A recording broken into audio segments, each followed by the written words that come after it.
Bonjour à toutes et à tous, partout là où vous êtes dans le monde entier, chers internautes. Votre présentateur, Bobo Biembongo, de notre émission Parlons paix, mais parlons bien. Aujourd'hui, Tobombe Bino, ma solo ya Kitoko. Sujet toujours les couples qui travaillent. Mais tu as débat, on a invité dans l'émission, mais tu as invité dans s'abonner abonner massivement sur notre chaîne Malou Makengo TV na YouTube. Tout ça invité dans le plateau. Moi, je suis Ferland. Je suis en Grèce. Maman, je suis déjà en Belgique. Mais tu as pas papa la biso, mon Ferland, on se présenter. Ils ont baillé. Nan o ba monnaie de ba la nante. L'émission Parlons paix, mais parlons bien. Donc mon papa la biso ya Ferland. À se présenter, Balandiba Moun. Ok, merci papa Nabiso, journaliste Papa Bobo. On a fait Simbote. Ayambinga na mboka na Belgique. Bongai wabino ou mesala kobenga Congo central Polydor Matumona. Les Ferlandais. Naza la Belgique. L'invitation nazo ki paye ya ndeko Nabiso, journaliste Papa Bobo. Babenga na kombo ya Polydor Matumona Congo central. Merci Papa Nabiso Polydor. Papa Nabiso ya Grèce a se présenter. Balandi o bazola Nabiso ba yeba Papa Nabiso mokwalelo ba moni pe mbali. Merci beaucoup chers internautes. Moi c'est le frère Cédric. Je suis vraiment ravi de savoir que vous êtes tellement très nombreux à nous suivre. Et aussi je vais de la Grèce, bien sûr. J'étais invité chez mon frère, le frère Bobo. Vraiment, c'est un bon frère. Et bien, nous sommes là pour vraiment décortiquer ces sujets. Et nous sommes là, merci d'être connectés. Merci, frère Nabiso Cédric. Voilà, tout comme pas ya maman Nabiso, il y a Kaka en Belgique. Il peut avoir se présenter pour n'attendre que ça n'a on baliboso. On va t'aller mission Nabiso à parlons paix, mais parlons bien tant que baliboso pas mon aïe. Maman va se présenter pour bailler. Bonjour à tous. Que mon Dieu puisse vous bénir abondamment. Donc ezanga wabino Maman Malou Makengo oboyebi pe pona ba ona ba yebite nzamba pambola bino. Tozo benga bino lisusu kaka lelo. Bo landa biso, bo liker, bo partager, bo s'abonner massivement à notre chaîne Malou Makengo TV. Nzamba pambola bino lisusu. Voilà. Merci maman Malou Makengo. Aux émissions à bas ensemble. Bible zoloba na toutes choses sengeli to associer ensemble. Toujours prier, fermons nos yeux. Merci Père éternel, tout pécho merci papa na moment oyo to kuta isusu na bandeko. Papa tiketi o accompagner biso na ma solo oyo Seigneur. O to ko débattre papa, présence na yo et régner Seigneur. Ma commune zoloba mon peuple périt par manque de connaissances. Papa, na biso na balandi papa, o toza ko partager ma solo oyo papa, toza la posa toyeba, po te to tambola ndenge mokile sengeli liboso na ndenge yo lingi mokino yo tambola. Papa yango wana to tiki nyonso, ibandeli kino suka ya masolo na biso, to tiki on na maboko na yo, oza nzambe wa bonganité, biso tolobi, merci Seigneur Jésus-Christ. Merci Seigneur Jésus-Christ. Amen. Amen. Oui, bien-aimé. Si j'ai les couples qui travaillent.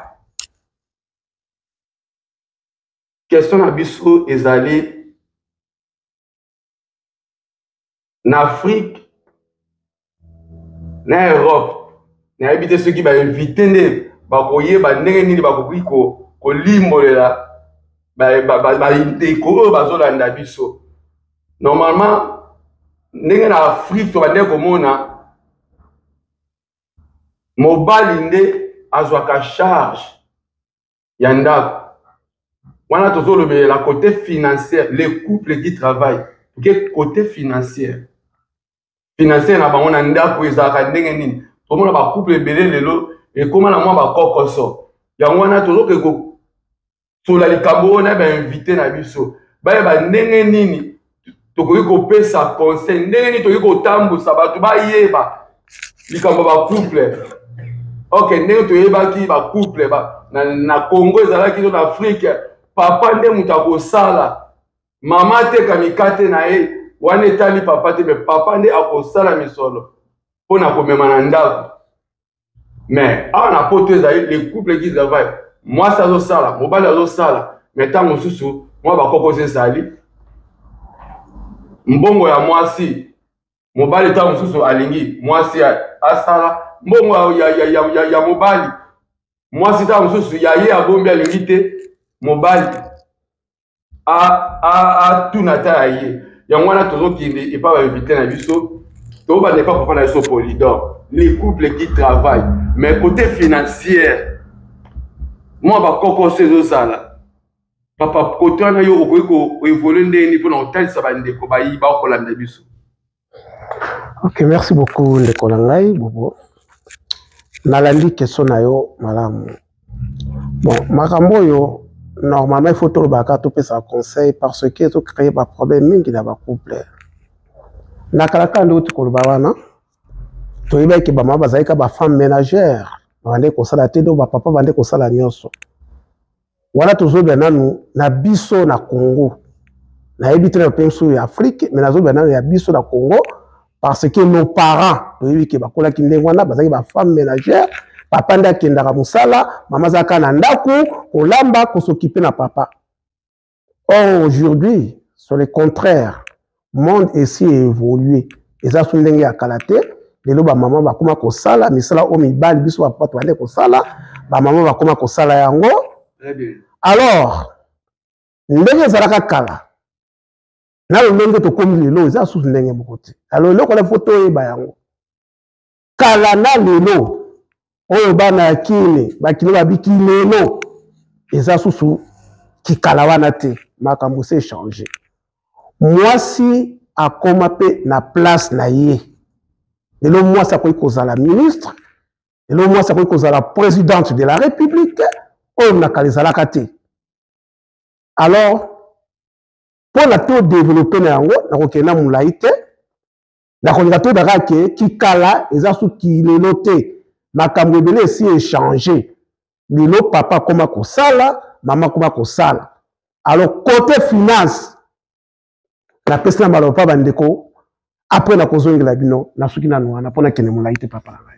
Merci wana totukola na intervention ya papa na so Polydor ndenge alobi mpona ye alobi kikala lelo eza so kikala te lelo koma mama azotravaille papa azotravaille tozokende pa ya invité na biso mosusu ya mibale mais topesa papa Cédric te po topesa mama Malo. Mama, est-ce que okoki kolimbola bayiba kolanda biso les couples qui travaillent côté financier na ndako partage est-ce que okoki koexpliquer maintenant bien maman? Merci beaucoup mon frère pour na motuna na yo de elo ngana ko loba. Oui, c'est vrai que lelo tozomona qui va couple dans kati musala de tozo le bela lelo ezali moins facilité donc ngana ko limbola pona ko kotalisa bato bazo comprendre parce que le travail quand on parle du travail to ko ke non plan nga ministère donc travail peut couple peut mususu peut pas ko travailler na kati ministère ba ngomi balé est-ce que donc eko kendela ndenge donc ni surtout na donc eza musala autour de ça à une église complète au ça na ba misa na biso privé. Donc ici, donc, on parle plus de ce qui est dans la maison. Tango, batomi balé bazo sala. Toye ba elo omoko liboso ke Bible et d'autres sabiso donc elobi que l'homme mangera à la sueur de son front. Donc ce tozong na kata makomi. Donc zamba hôtel sabiso que au mutu à vivre. Lorsque on parle de l'homme l'homme ya mobali penza donc que l'homme te que au moins na mbabi mobali ndeye mutu ako travailler sueur na ye nde yango akozola ngo bonheur to yango akosibela mbongo. Alors to komona lelo ke via lelo donc eza su ndenge ezaki kalate oyo verset wana ezaki d'application lelo et comme que femme aussi va manger à la sueur de son front to komona ngo lelo mais ok to bimi moi moke na ndenga makomi parce que de autres hommes lelo ezali culture moko e wuti na kati ma komi nzambe te e wuti na vie o biso mo tozo ko mener lelo parce que na tango akala tozako mona nani ba Isaac to ba koko na biso donc ye mo akei donc asali ba bilanga azo petre ba troupeau na ye et puis azo lesa libota ba mama do bazana ka pona olamba pona obongisa mais le autre mona que non ne papa alobi il faut moi si à apporter une pierre d'édifice na kata ndako donc ezali aide donc dans le la pour ba maman que nous quand nous travaillons ezali aide au tu à apporter pour na papa donc aide wana siko donc faut yeba que avant que musalango donc est-ce que c'est un accord avec ton mari ou c'est un accord avec ta femme pour toi que n'est bien à kata musala lorsque les deux travaillent il faut qu'il y ait un accord entre l'homme et la femme Bien parlé. Ce qui accord wana ezali to mona ke nzela to kende nango et que na facilité nyos donc et là on a pour l'instant yango wana. Très bien, merci pour l'intervention ya maman na biso Malo pour na yeli kamo ya tout koloba ya sujet là sur les couples qui travaillent. Maman lobi pour na pour deviner est-ce que ça là ba accord côté moi si peut côté mon bali. Est-ce que ça là ba accord besoin pour na couple état la malam côté financier. Merci maman pour l'intervention là, yo vraiment tozongi pas ya papa la chose Cédric, ce qui est pas à quelque chose ya pour réajouter encore. Merci beaucoup mon frère Bobo pour la parole. C'est un sujet très délicat, très important. Les couples qui travaillent. Ce qui est vrai, tellement c'est une mission chrétienne. Dans Genèse, Dieu a dit clairement, il dit, l'homme mange à la sueur de son front, mais les désirs d'une femme sera porté sur son mari. Ça, c'est d'après Dieu.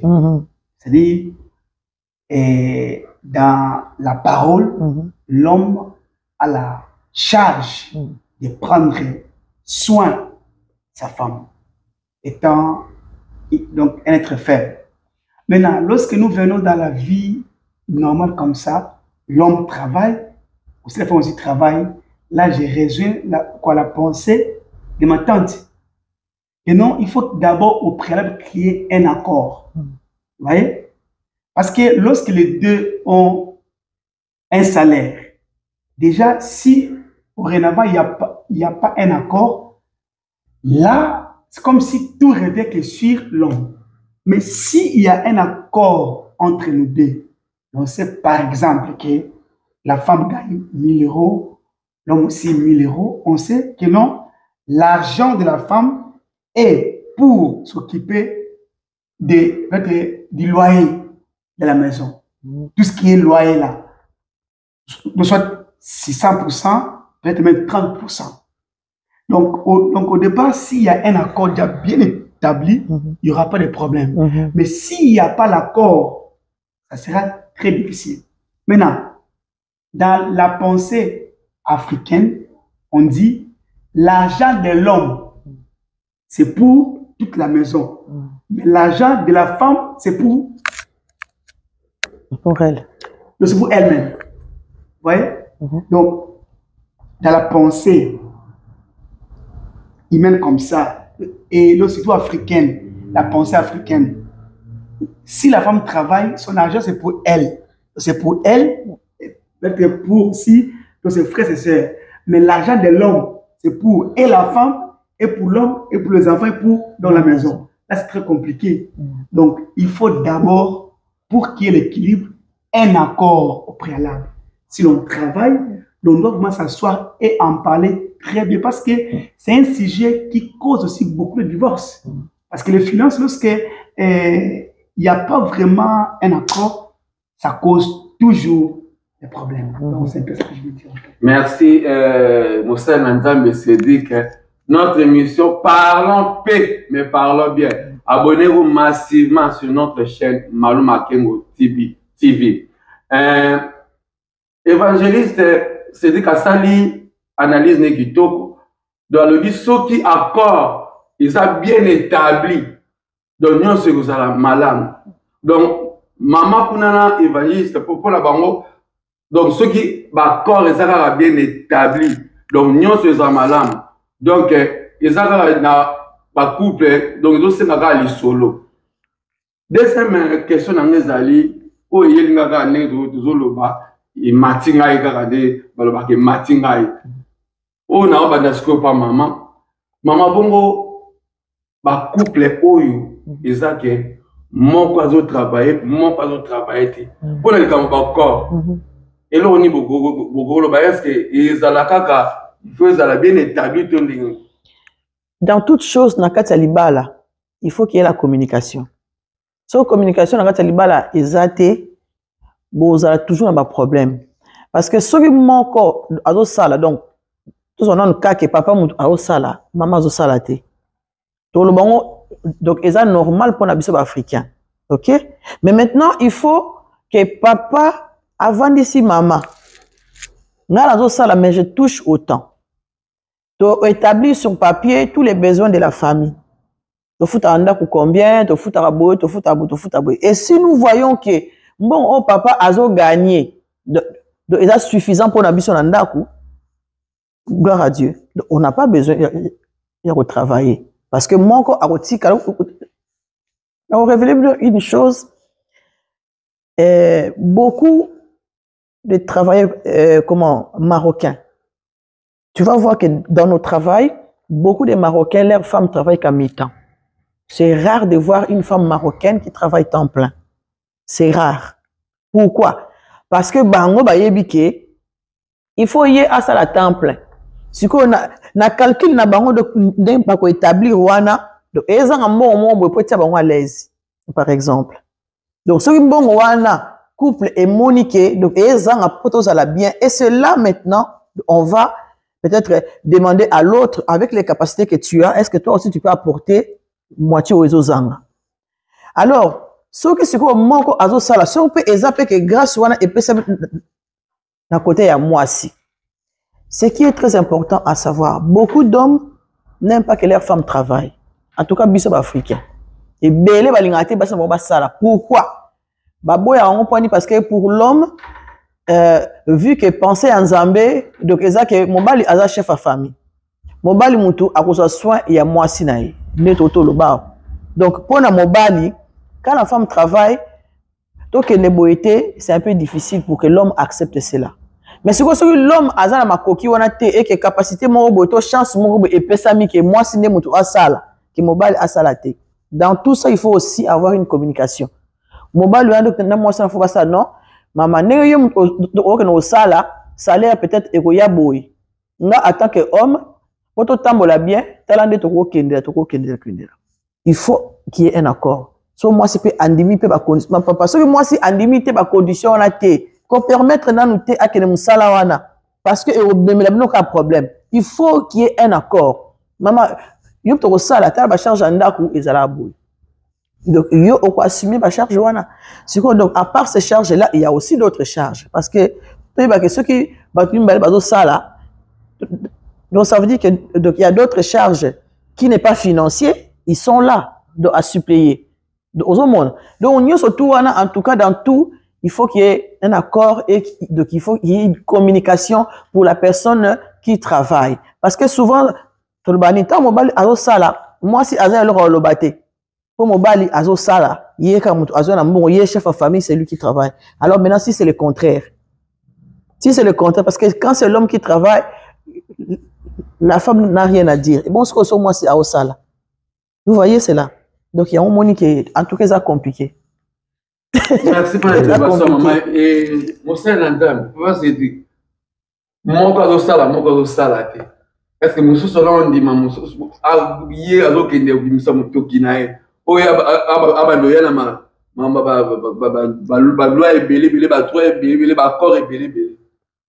Vraiment, c'est une question très, très importante.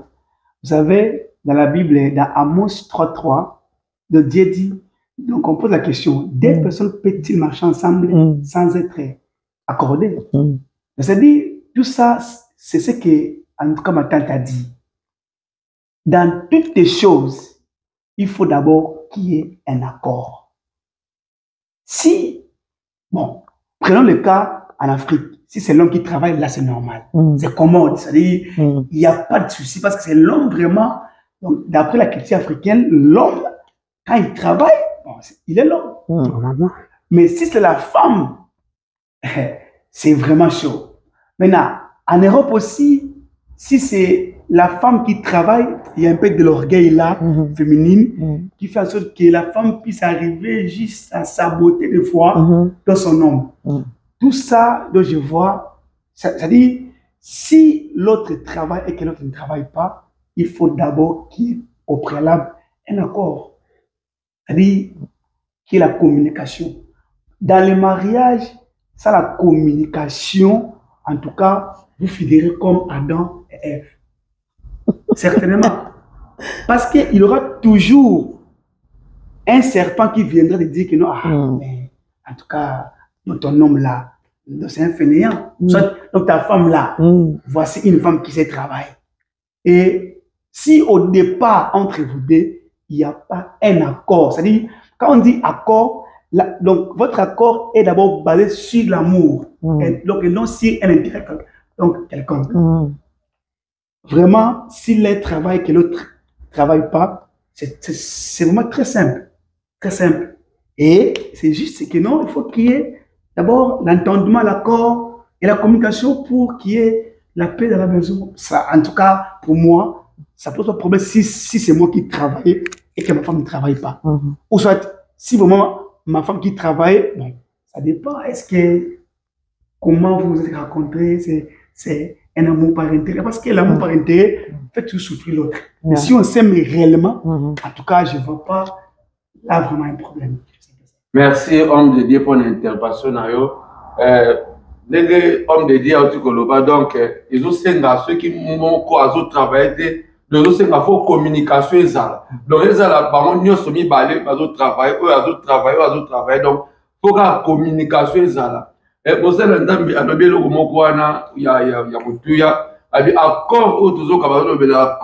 normalement, accord, il faut amour.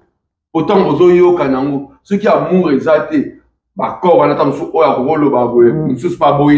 parce que amour n'a qu'à exalté. Donc, accord, donc, amour, faut accompagner l'amour. Merci vraiment pour la intervention. Papa, pour Idor, tout ce qui est côté, côté le bini. Ok, merci Papa Langai Bobo. Moi je pense qu'il y a Moutouya d'abord c'est une émission chrétienne. Il y a Moutouya d'abord amour, l'amour du prochain, c'est un amour. Il y a Moutouya Lingi, que ce soit Mobile ou moi c'est. D'accord, il y a oui, mais ce qui amour est athée. D'accord, il y a un impact. Moi je pense que Mobile avant Kobala, il faut qu'on assume d'abord la responsabilité. Non, il faut qu'on aille après. Parce que l'Ibala, Ezali, école moko, tant kota, il faut y bannir le Kei Koluka. Quand on a été Koluka, on a été Koluka dernièrement dans l'émission passée, Tobala te pone l'engia Kobala. Eza chemin autobi aller sans retour. Et babala ka une fois la vie. D'autant aux alliés qu'on s'engager dans les balles. Et ça, mobile, tout moi si, yeba zelo koti. Na tuni yo papa, na tuni yo maman. Ndenge bozo la nangai. Na mobile na yo, to na mwasi na yo. Oyeba ka salaire à maman. Maman, oyeba ka salaire à papa. Bon, vivara ndenge nini. Dernièrement, na zui, ba appel ebele, to ba remarque ebele. Bon, bah, remarque était, normalement, quand on appelle, on a qui affaire Tchombo. Affaire Tchombo. Et bomi ma bala, affaire Tchombo. Et bomi ma fiançaille. Parce que, amour n'a les athées, amour wana, le quoi, c'est émission chrétienne. Donc, on a d'accord, oui, mais amour. Bonsoir, moi, si, peut-être pour l'intérêt, peut-être parce que moi, c'est ça, ça, la carte, tout ça. Bon, il y a peut-être à côté que ça, la main. Bon, je vois moi si, et le qui a yé. Mais à tel qui a profité tant ça, bon, je vois moi si. Il y a bon, les alliés. Maman pas dit qu'on n'a papa parce que papa, ça la besoin. Est-ce que, et ça, amour, peut à mon thème. Donc, on dit, nous, tout, pour la besoin, et bon, on colo, et qu'on s'y la to, à qu'on va repérer ça, yoté. Est-ce qu'amour, on est comme ça, la caca? lelo nakoloba ke tolinga na bolingo ya solo mwasi akoki kosala mobali akoki kosala mobali akoki kosala te mwasi akoki kosala te mais soki amour ezali na kasi biloko nyonso tokomona yango te nyonso tokomona yango te donc nyonso ezosengaka ke amour olinga mutu na lolenge ya solo babien matériel wana nyonso esala yango ekoleka mais l'amour la ya kati ya motema soki olingi mutu na kati ya motema omona biloko nyonso wana te mobali nanga azosala te mwasi nanga azosala te komona te parce que amour eza na kati yango nabetaki sete makasi surtout na amour soki amour eza nango dialogue ou pas accord ou pas amour wana ekoefase nyonso boke malamu. Merci beaucoup papa. Merci pour la intervention ya papa na so président pour na ye atalisi na nyonso mibale atalisi abi eza kaka amour mais nga kokoloba oui malgré amour mais omoni accord to bazoloba accord eza eloko moko po mondele soki asala eloko ya accord eza lokola yo signer na signer to logi to kangi mais tolobi na kati il faut pas bakisane amour toko soki sa te kaka amour donc accord wana ndenge eza bongo ezali eloko oyo bato mibale bayokani eza lokola accord wana eza lokola témoin. C'est vrai, papa Likambolobi. Parce que donc il y a des couples lélo. Quand donc on parle maintenant, donc ils ont un couple où il n'y a plus d'amour. Parce que beaucoup de couples aujourd'hui, en Europe, des couples par complaisance. Donc ça veut dire que bah tu vas vendre kaka pour basangi ça va moyen. Mais bolingweza souté. Mais le cas accord wana ezali que non, tu vas une option rapport ni pour ça à temps plein donc de opé temple so to sangisi et permettre so to que les vacances et permettre so to la ta bien to li bien to vandi mais bolingo ezate mais par contre le couple o ezana bolingo ata bosaka na salaire moko ata na fin du mois ko otika na zéro bo vana bino kaka bolinga na bino kaka parce que dans bon wana muke wana obunda na ngo kaka pour ozana bino bien popé et surpasser mbongo oyo ezokota to lia fruit na biso lelo mais to za na biso ka bien mais soki nde bolingo ezate ya omoni ke ata ba million to ko lo ba lelo bolingo tu peux épouser donc comment dire un homme riche mais soki amour et c'est sili nango ata péché ba bien ondeni bolinga no yete c'est ça donc on se plano ka pe na yete so bolingo c'est sili ata yeli ondeni ata sambeli ata péché onini yo se plano na yete.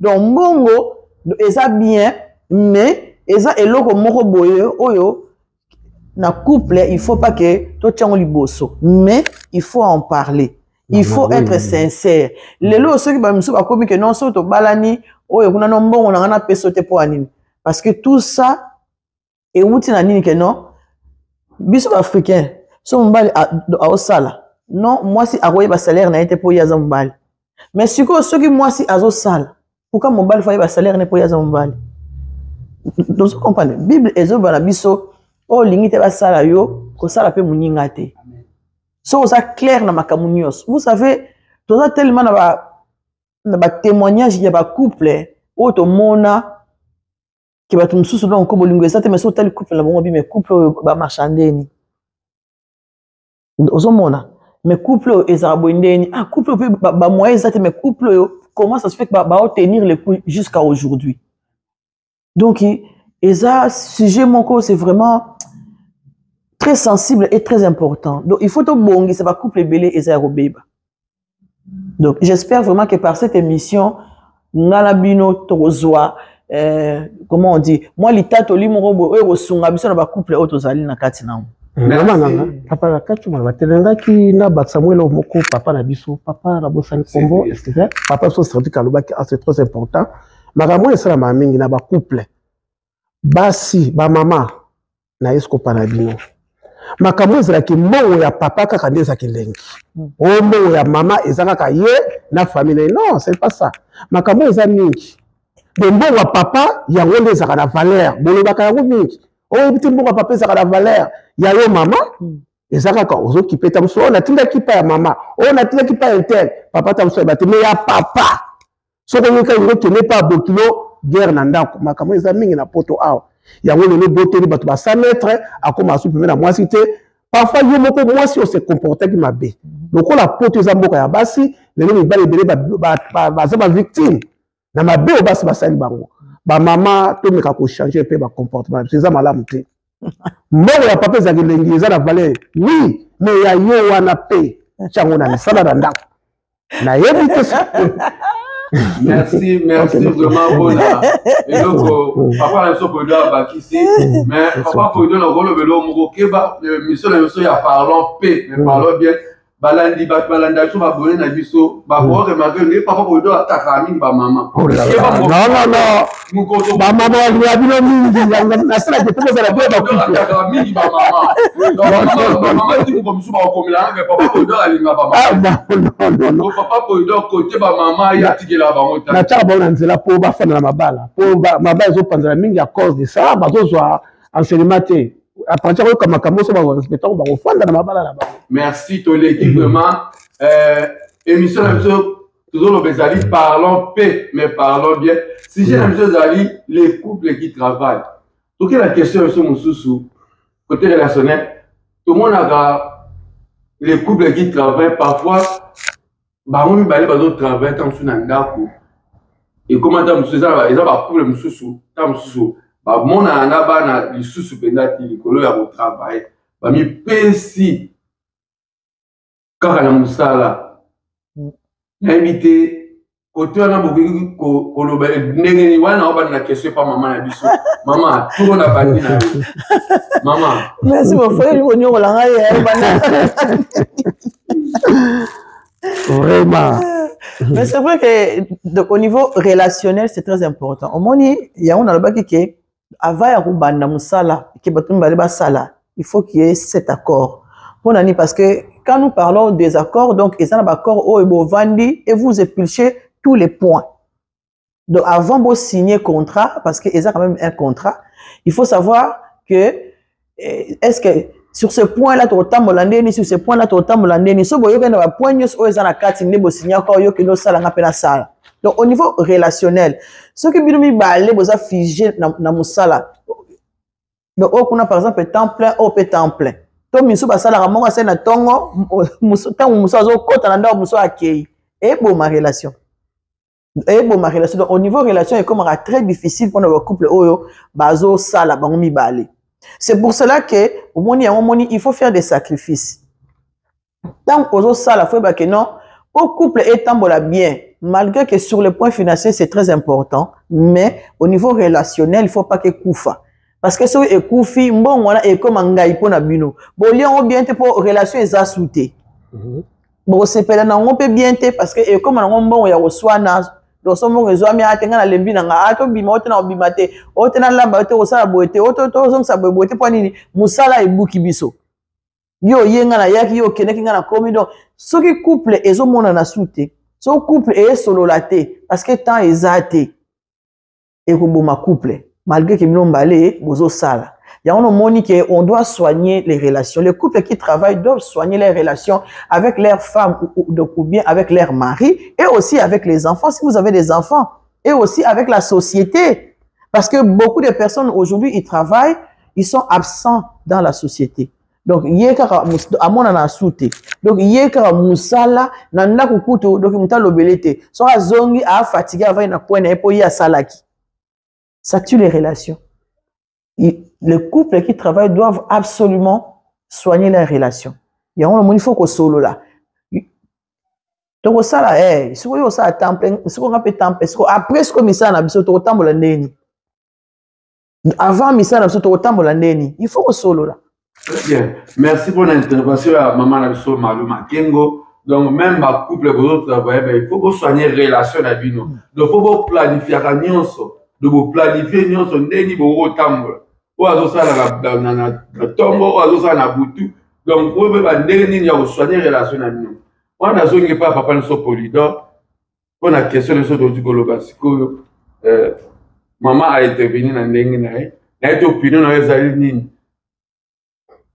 Le côté relationnel, au niveau relationnel, quand je suis là, parents, je suis là, je suis là, Donc, comment on se focaliser à côté de ça. Vraiment, c'est très important dans le couple. On a mis le cas qui a un dialogue. Parce que dialogue, tant dialogue est allé, on a planifié la carte. Dialogue est allé sur la carte. Donc, na makambo ya mbongo, finance, makambo est toujours na dialogue sur les alliés la carte pour planifier. Ils ont un problème. Donc, nanga bâti sous accord pour faire ça. Tant que vous que vous avez la banne, vous avez la banne. Maman tant que salaka, papa tant que salaka, la carte à dialogue. Vous planifiez yoso. Ah, papa yo bando s'occuper la boue. Le nom maman salaka tant que vous place salaka moi, papa to s'occuper la cuisine. Mais et comment les gens voient pas si nous va le donner les bazole là, ils ont manque il y a dialogue. Manque pas amour les sous. Pour nous pas comment on sala ngo na nene yanko. Surtout la kobeta CT na likambo que moi si a la responsabilité sur ndako. Ce qui mobile papa, ce que la maman a une responsabilité sur ndako, o mobile, il fallait soit vu le comme la danger. Au comme la risque. Parce qu'il peut s'améliorer moi cité. Et peut s'améliorer moi cité, c'est l'homme qui est la tête de la maison. Mais ce qui moi ça commis, il y a un moni lelo et comme ça il va le donner donc oh ba le bi la bateau qui va comme ça boy hein. Parce que sans il y a responsabilité en tant que papa exaté. On a baba foufou hein, on se la bilamba pour qu'il ne soit pas et commis nous sur la mutuna yo. Parce que comme à danger ce qui maman a sans il y a responsabilité nous sur la ndako. Alors bah papa tous à mailler les côtés là tous la moins fort. Il y a quoi comme ça là place l'impression que mon balle. Il y a bah que pour s'engager dans les balles, il faut on se préparer. Pour que makambo comme la yote. Alors, na makambo de dit que affection la base est susté, maman tam souboye, papa tam souboye, na kasino sur ça parce que dialogue est até, accord moko bo salité, bozo tem la ka ndenga ndenga so ba compte ba ki bouti. To niveau tem la ki bouti te. Dialogue bon sali ba corps na bino, boko marché malamu, même makambo mbongo côté finance. Bon, c'est la probabilité parce que dialogue est allé, accord est allé, l'icône est baxi amour. Merci beaucoup, papa. Merci pour l'intervention. Il y a papa la Polydor. Notre émission parlons paix, mais parlons bien. Papa Polydor, le bélo moko malgré tout comme la souka, tout qui est qu'on a cité. Il y a le bélo moko, c'est l'homme de Azali, mon condienda, mais il y a un sermon à comment maman dit à comment mon condienda. Papa voyait pesca bon. Papa voyait la PC ordre, maman des contrôler nyonso. Mais quand papa Polydor a le big papa dit l'homme dit à chef à la maison. Bon, on est allé opinion il y a après ce Polydor. Pour te citer, l'invité conseil ni beaucoup pesana, bandeko ba la dabiso, ko ba landi biso. Conseil ni beaucoup pesa pour na ba couple aujourd'hui les couples qui travaillent. Autocité pour vraiment mission de comme na souka l'autre le bail tout ça attend qui est pour l'émission na biso na bande papa biso c'est dit conseil européen ça yo na carte pour maloba ndeka maman répondre il va pas opinion na yo le badi yo na pesa ka conseil yo na ko pesa ka conseil tant comme na souka en tout cas comme conseil comme ça c'est quoi mission chrétienne il faut savoir que dans tout ce que tu peux faire sur la terre, tout se fait ici-bas. C'est-à-dire, même si tu peux manigancer comme tu veux, mais sache-le que d'abord, nous sommes des chrétiens. Étant des chrétiens, la terre n'est pas notre patrie. Notre patrie est au ciel. C'est-à-dire, traite l'autre comme si c'était toi vraiment. Donc, traite l'autre comme Dieu a dit. C'est-à-dire, dans les 10 commandements, il a cédé ça seulement à 2. Aimer ton Dieu, tout ton cœur, toute ton âme, tout votre esprit. Et aussi aimer ton prochain comme toi-même. Parce que si tu traites l'autre durement, est-ce que quand Christ viendra, certainement, il ira-tu au ciel? Parce que le mariage aussi, donc, en tout cas, en fait partie. Alors, comme conseil, en tout cas, traite l'autre comme si c'était Jésus, parce que on attend que Christ revienne pour nous prendre. C'est ça. Merci pour la conseil à papa Nabiso Cédric. Maman Nabiso conseil européen ça n'a rien sur tout lobby au bandeko accompagner Biso bande l'émission Nabiso conseil européen ça n'a pas couple au ba travailler puis n'a pas au za mon cas de travail conseil européen ça n'a pas que déjà cause en couple ils allaient pamboli au euti panzambi. Très bien. Déjà ça. Et puis donc ils allaient grâce déjà que moi la bino azopé musala parce que ils allaient couple au bazar ba chômeur. Donc ça c'est une grâce que moi azo sala to batumi ba aller bazo sala. To le beli point mon côté ponanga en tout cas bolimbi ça na kata conseil na obakisango pour dire que quand nous avons choisi ya ko sala to mon côté mi balé biso na Afrique, on nous a montré que tant mon papa a ke musala ko sala, do ake musala, do o atikala na ndaku, do atikali po ani po bongisa ndaku, atikali po alamba po tant papa oya ayamba e akuta biloko eza déjà prêt akuta ndaku basi ba bongisi, bana basi ba sokolaki, bana basi ba classe to bazonga ki to bana bazate mais tout ce qui doit être déjà prêt. Mais maintenant quand nous prenons l'accord que batu mbale ba sala, donc ça veut dire que to bimenga na ona tongo, to zonga pe biso mbale peut-être nzela moko. Ceux qui sont à temple, alors ça veut dire que oh nous tout et ça la na tongo donc faut ça la après. Maintenant biso va figure tolbani non, ça c'est le travail de la femme. Maintenant la femme aussi travailler c'est pas son travail. Mais maintenant moi si à 8 ans père au kenepe musala. Si vous toyez biso mi balé. Est-ce que ces tâches-là, n'est papa a lobby que l'homme donc il doit être l'homme. Moi je peux dire ceci, ngana au conseil penaki ke papa na biso. C'est pas parce que tu aides ta femme comment dans tout ce qui est ménagère non. Une bonne femme elle va encore aimer plus son mari son mobile une bonne femme donc aussi soumise que ça soit même dans pour l'argent si elle voit que mon mari m'aide les lots pas si monsieur donc vraiment thème un peu mi balle pour un bon pour la nuit parce que tu musala biso mbali to zongi yo vai na ota TV na la bandi so à 0 na sai na kutu na benga ngo donc on a troisième boulot donc premier boulot na ke musala deuxième boulot ndako troisième boulot lo bilo moka boyebi donc vous voyez donc tout ça ça fait que et pe sa muninga musuka ngana to sala donc o pa lembi ce que nyo surtout nga suka na sala donc et comme que la fin du mois donc moi si to mobali a telemeli mbongo na e mais si chacun de nous azoyi ba ke non tant to zongi biso mi balé ah maman na sungo na nini maman comme ça fait papa te ke po alinga sunga yo do ekomao salela nga bozong sala makamsu o papa akosala te il y a des tâches oyo mobali a capable ya osala facilement mais ezala ba tâche oyo pe moi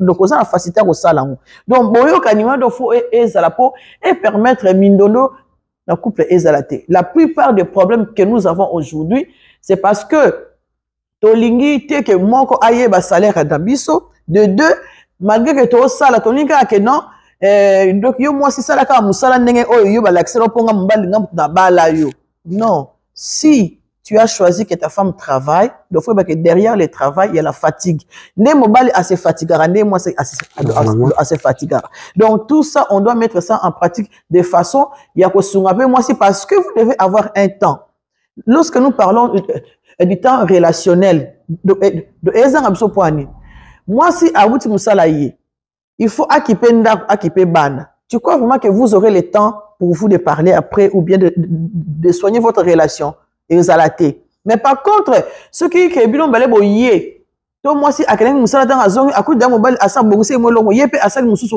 vous allez gagner du temps ya ko soigner relation na bino parce que ceux qui bo ça bongoté bozalaka na ba problème lelo moko na bino ako céder lo bino ngo ako lemba mais si vous avez même au niveau financier donc bozo ka malamu au niveau dialogue bozo ka malamu au niveau relationnel et ko simba et puis ça peut toquer sur au niveau entretien na ndaku parce que ndaku ils en a pas besoin avoir des enfants ou avoir une femme à la maison ou un mari à la maison on doit se prendre soin les uns les autres surtout ba papa ngala lo bango que ce sont les papas qui ont plus de charges. Pourquoi? Parce que la Bible dit, après ces charges et pas papa. Alors, que l'homme mangera à la sueur de son front.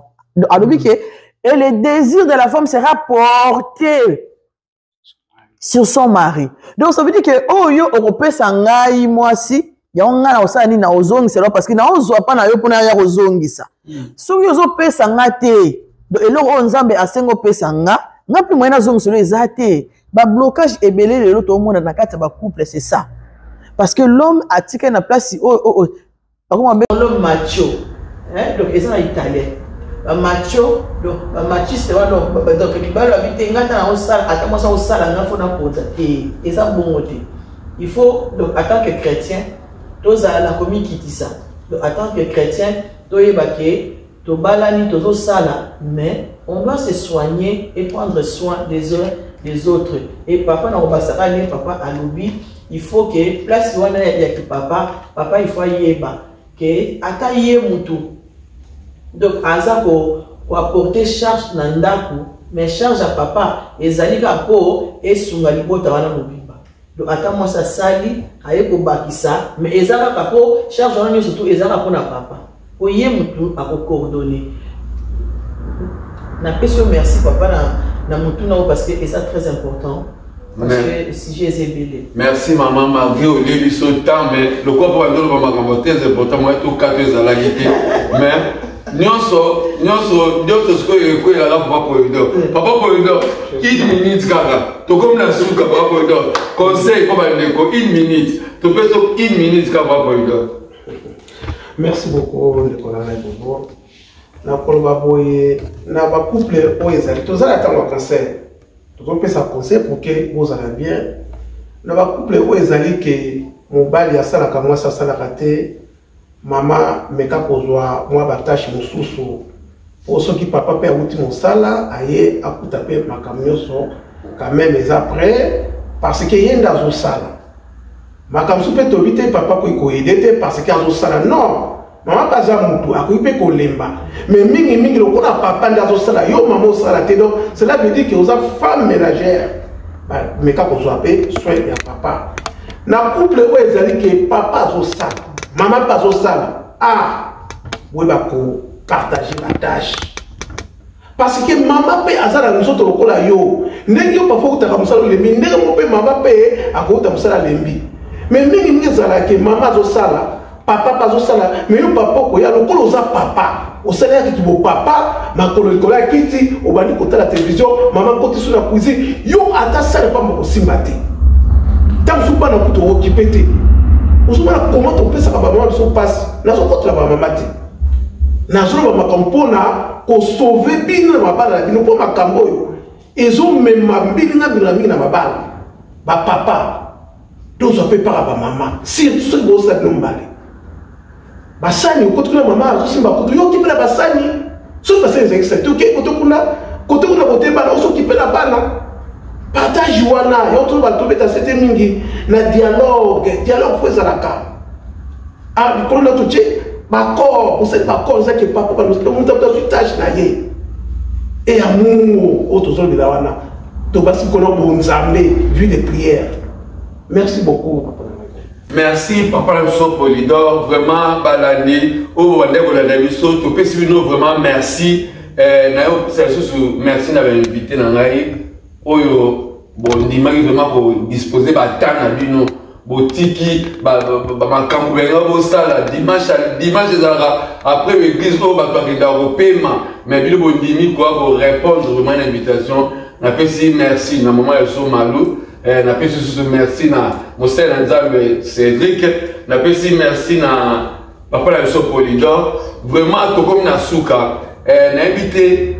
Oh, bala comment bala est-ce que ba dédicace est-ce que vous avez partout oh il connaît bien ba façon la raison partout dans le monde entier en Amérique en Asie en Océanie en Afrique ba bala na biso est-ce que vous avez un bateau pour au pays sambo tete ya musiko bana kini ba loba moi libanga et ça va bien elle a pas dit papa la so Polydor. Merci beaucoup vraiment Nicolas Bobo la banque est en train de ça la capote aux abattus à battu. Na France, le grand journaliste Ali Boukouma, na bossa été non lita mon message, monsieur le député, nous sommes à la Mboka, les États-Unis na bossa été kin America, chez mon les États-Unis, et pas ya Moutounanga 4 master nanga propre Girbo Sambi qui na Amérique Bambote na Canada na bo c'était docteur Guilhem mon petit frère propre bana felani mona tanga bino nyo sezati bozebele Bambote na bino to komona na kaka et la Congo na bo ça était la sœur Sylvia la chanteuse Bambote na yo Priscilla Matumona Bambote et toute la famille Béni Paul lui Josette et voilà, et ici aussi, Bambote Nonyoso et toute la famille Matumana, Bambote Nalela Bino fort. Merci beaucoup. Papa Cédric, pas de dédicace pour la bateau avant la Daviso, au Bayébio, partout dans le monde entier. Merci, je tiens à saluer d'abord tous les chrétiens du monde entier, vraiment partout où vous êtes, qui vous bénisse. Et aussi saluer ma famille Ngambali, partout où vous êtes dans le monde entier, que Dieu vous bénisse vraiment. Merci. Maman Malo, ma dédicace. Moi, je vais ça là bien. Je suis c'est la maman. Maman, na yo qualité.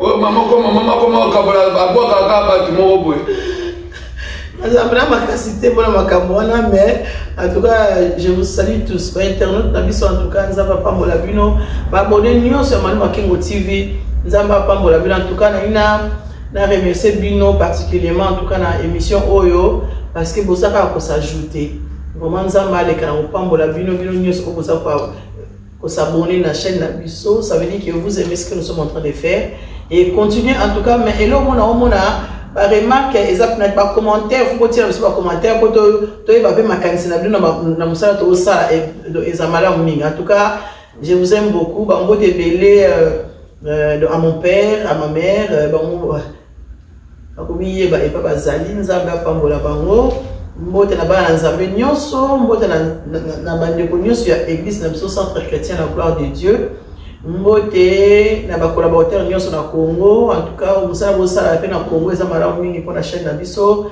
Gustave nzamba pambola na libota mobimba pese na Sandra Bila pambote belé maréchal bambote na belé gradi bambote na belé boza belé H3 na bosani yote pambote belé boza belé nzamba pambola bino famille Biango famille Ngambali famille Lubwa famille Monzele Dr Palman na partout pas boza na Suisse ma filo na Suisse nzamba pambola yo donc voilà donc le boza belé moyena kabola bino yate moy pe na temps pe bakoma ba nyonso ezate nzambe ya pambola bino pe bande ko nyonso ya moko na biso ana Charleroi na Belgique en tout cas ba mbote na bino tambo tala biso émission na bino ngo comme d'habitude abonnez-vous massivement partagez likez voilà abonnez-vous Maluma Kengo TV abonnez-vous partagez merci vraiment bon na pesa ba dédicace rapide protocata eza na bato bazolanda biso bango lokwa baolanda biso vraiment tokotika bango te na pesa na mbote epaya tu es le papa le plus responsable yemoko éternel et mon berger je ne manquerai de rien papa azopesa makasi na opesa mbote na Alice Katalai na pesi mbote na Cécile Pembe na pesi mbote na Lucia Luanga na pesi mbote na Igor Lando na pesi mbote na ba serviteur nyonso ya ACP na Angola Luanda na Mabor na pesi ba mbote et pas d'Esther na Charleroi na pesi mbote na ba na Charleroi nyonso émission no yango parlons paix mais parlons bien Bible lobi ceux qui ont bandi na yé tout ceux qui savent na yé moi na tiki l'homme de Dieu a clôturer prière na biso émission na sonné to bandaki a ça une temps na tout le mot vraiment les bi ke bandeko d'autres là na bonne émission ba fi quelque chose biso nyonso to fi quelque chose auto yeba kite to comprendre o nzambe atesi na boka lelo et va y ça au bon de là pour na clôturer prière. Prions. Tendre Père, merci pour ta bonté, ta grâce. Tu étais avec nous, Papa, comme Alpha, au milieu, comme Emmanuel. Maintenant, nous sommes à la fin, comme Père, grâce, Oméga. Que ces temps que nous avons passés soient vraiment un temps bénéfique. Et ceux qui vont écouter cette émission, qu'ils soient vraiment édifiés de grâce. Père, merci et que ta volonté puisse être accomplie parce que tu as un but. En tout cas, mon Père, Papa, cette émission, Père de grâce. Merci pour ta bonté, merci Père pour ta grâce. Nous te remercions pour tout. Amen. Amen. Abonnez-vous massivement. À la prochaine.